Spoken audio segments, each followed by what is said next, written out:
Hey there, everyone. Welcome back to the podcast. I am really glad you're here today because we are talking about something that pretty much every single person can benefit from. I was actually at the dentist a couple of days ago and he asked me, I have a very cool dentist, actually. I know that sounds totally weird, but I don't dread going, even if I have to have a cavity filled or, something like that. So so anyway, we were chit-chatting and he asked me what I was doing the rest of the day. And I told him that I was working on a podcast episode and it happened to be this one. So apparently he doesn't listen to podcasts, but I told him that if he wants to learn about what to do after an argument, he should definitely give it a try. He should definitely listen to this episode. And then he asked, because he's actually a very funny person, he said, "Well, did I win the argument?" It's easy if I won the argument. And of course, this had me laughing. But in all reality, that's actually a pretty good question, I think. And so, Dr. Troy, if you happen to be listening to today's episode, I am going to briefly talk about that at the end. In all seriousness, you guys, what you do after an argument or a fight really is super important. And because of this, I wanted to introduce the concept of repair rituals to you. Repair rituals are little things that couples do to reconnect emotionally and to reassure each other that everything's going to be okay after the fight or the argument is over. So it got me thinking about the first time that my husband and I got into an argument when we were dating. We were in a long distance relationship and the argument happened over the phone, which for me personally totally sucks because I really pay attention to facial expression and nonverbals. And I think that's a really important part of a conversation, especially an argument. But we didn't have that luxury and we didn't feel like FaceTiming. And so I don't think it even occurred to us. But anyway, so we had this argument and it really sucked. But what was interesting was that it really, really affected my husband in a super negative way. Not what we were arguing about. I don't even actually remember what we were arguing about, but just the fact that we were arguing in the first place really, really bothered him. And it kind of took me aback a little. I was kind of like wondering why, I mean, yeah, it sucked, but why is this such a big deal? And I basically just told him, hey, babe, arguing isn't the end of the world. It's actually quite normal. And if we do it in a healthy way, it's very healthy and beneficial for relationships.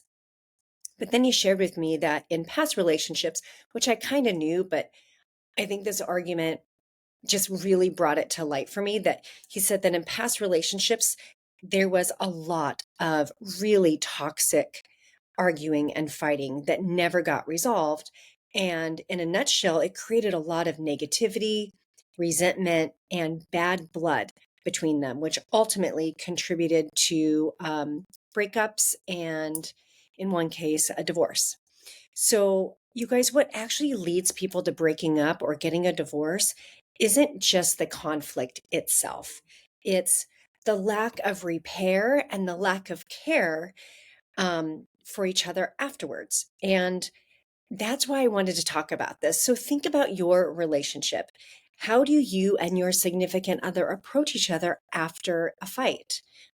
Is there more discussion? Is there the silent treatment? Is somebody stomping around the house being all pissy?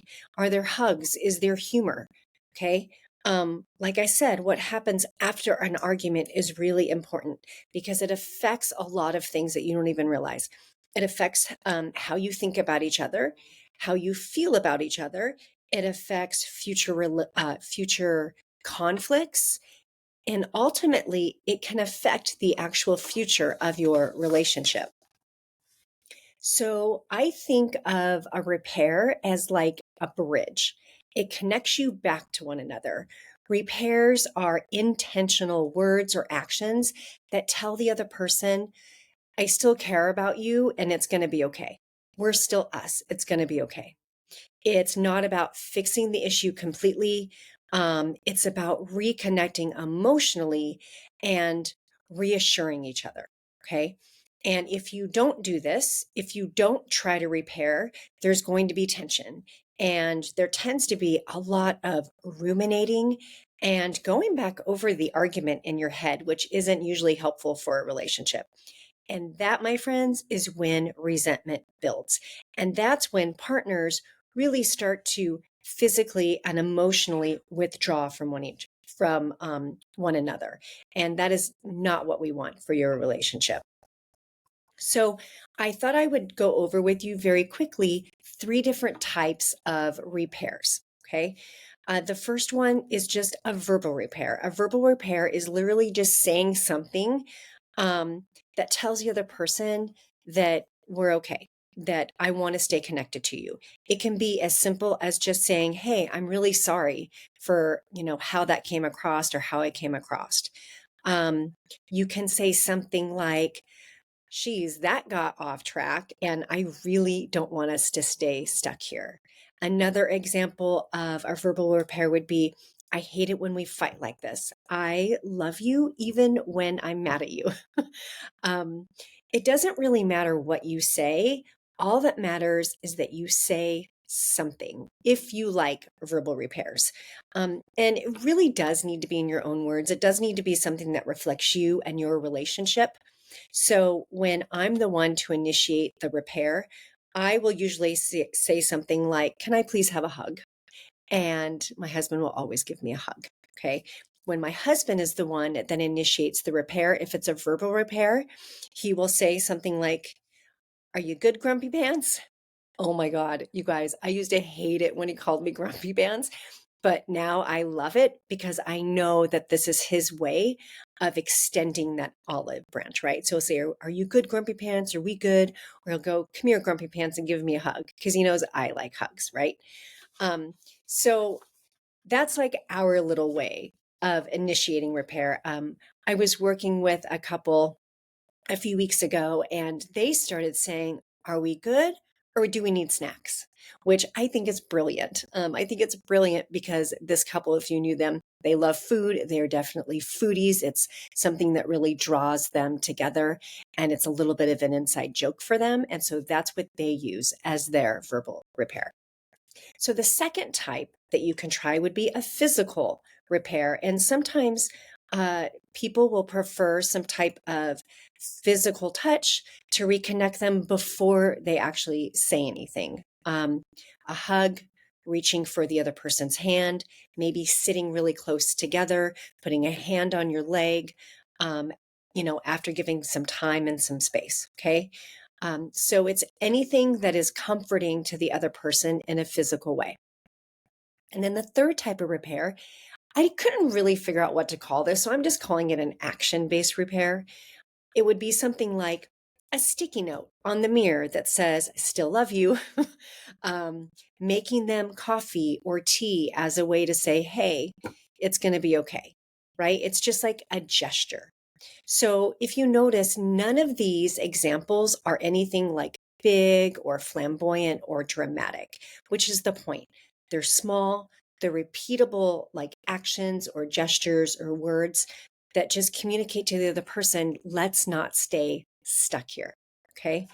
Now, I do suggest that when you are not in a disagreement or you're not upset, to talk to your partner or your spouse about what you both want or need after an argument or a fight. Okay. And if you don't know what that is, then I would suggest spending some time thinking about it. What reassures you? What makes you feel like it's going to be okay? Like, tell them. And then I want you to ask them, "Hey, what helps you feel close after an argument, after we fight?" Okay. For some people, it's space and then a conversation. For other people, it's words first and then affection. It doesn't really matter. Again, the key is just to be purposeful, it's to be intentional about it.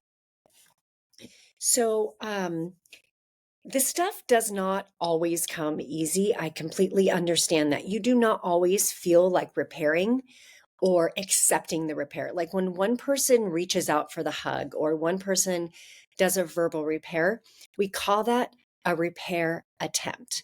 And if the other person accepts it, then we consider that like a successful repair. I know these are like whatever kind of words, but these are the words we use in the counseling and coaching arena. So I know that it's not always easy because one of you might want to make up right away and the other one needs time, or maybe pride gets in the way. And that might be a reason why one of you might reject the repair attempt.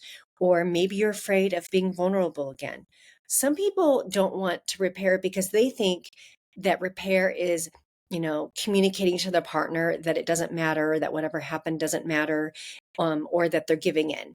This isn't true. A repair isn't about surrendering your position. It's not about right and wrong. It's really about choosing the relationship over the argument.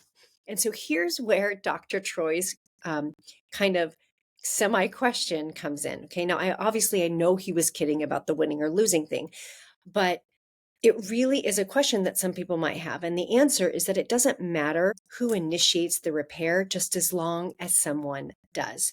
Now, to be perfectly honest, it is usually easier for the person who is happy with the end result to initiate the repair.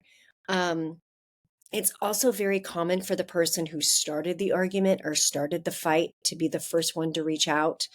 Um, and then, like I just said, if you're satisfied with the end result, it might be easier for you.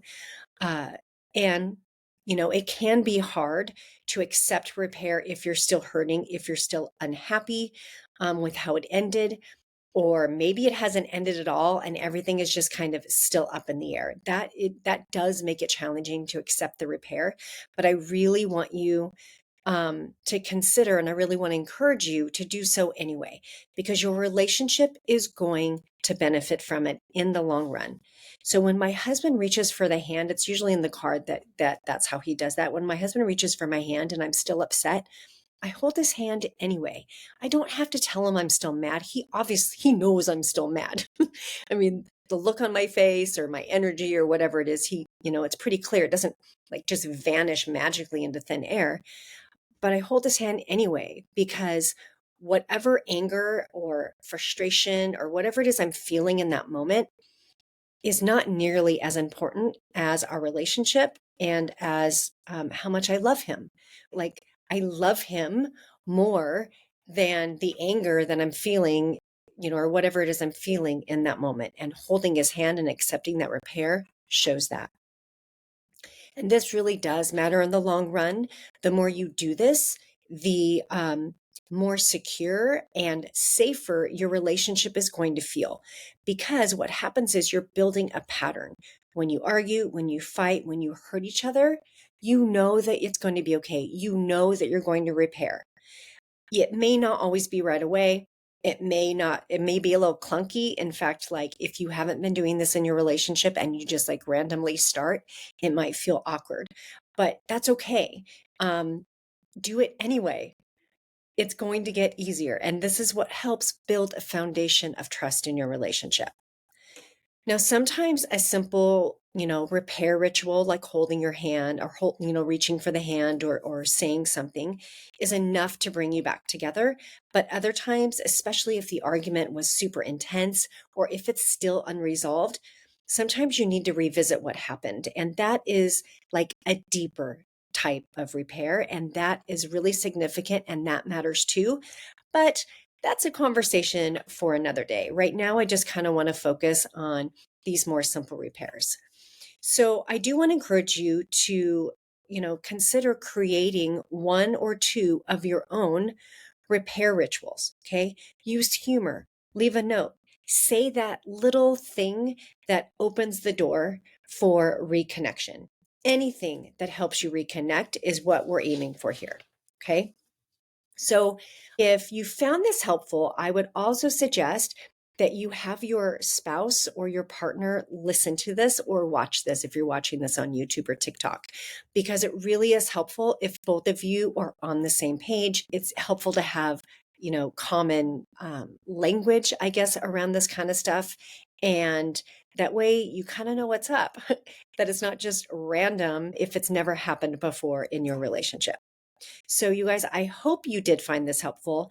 And I'd also like to say that next week we're going to talk about how to use reframes to improve your communication. So, please, if you haven't done so yet, subscribe to the podcast so that you don't miss out on that. Okay, my friends, that is what I have for you today. Have a good one.